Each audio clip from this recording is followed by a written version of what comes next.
In today's video, I'm going to teach you how to allow the display of unsafe content in Zendesk Guide, which is useful when you want to enable embedding HTML or iframes in your articles. Following this tutorial will help you manage your content effectively while understanding how to navigate Zendesk's settings securely. So, let's dive in and get started. First, you need to head over to your Help Center, which you can easily find at your company zendesk.com/hc.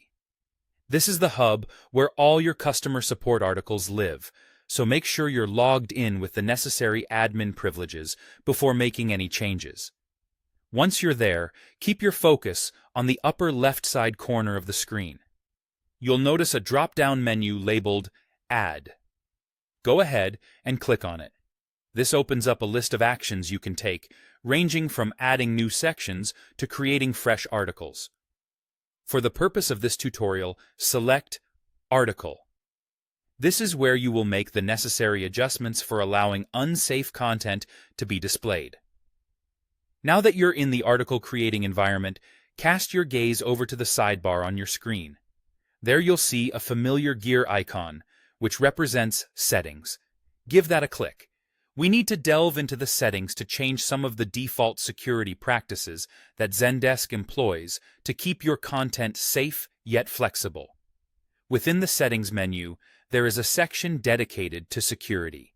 Depending on the version of Zendesk you're using, this might be clearly labeled as Security or found under a similar section. This is where you'll find the option called Display Unsafe Content. It's essentially a toggle that lets you decide whether to allow more complex HTML elements, such as iframes, to be embedded in your articles. Once you find the Display Unsafe Content option, go ahead and select or check it. This step is crucial because without enabling this, trying to insert HTML elements like iframes would be a no-go due to Zendesk's built-in security protocols.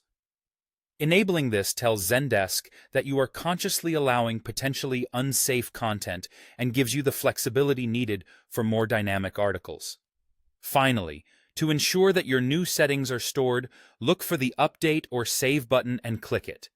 This confirmation will apply your changes and finalize the setup.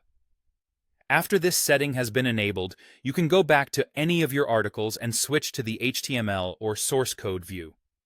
With this feature now active, you can confidently add embed codes, whether they're iframes or other types of HTML content, and greatly enhance the interactivity and functionality of your Zendesk Guide articles. And that's it. You're all set to start embedding dynamic elements into your articles.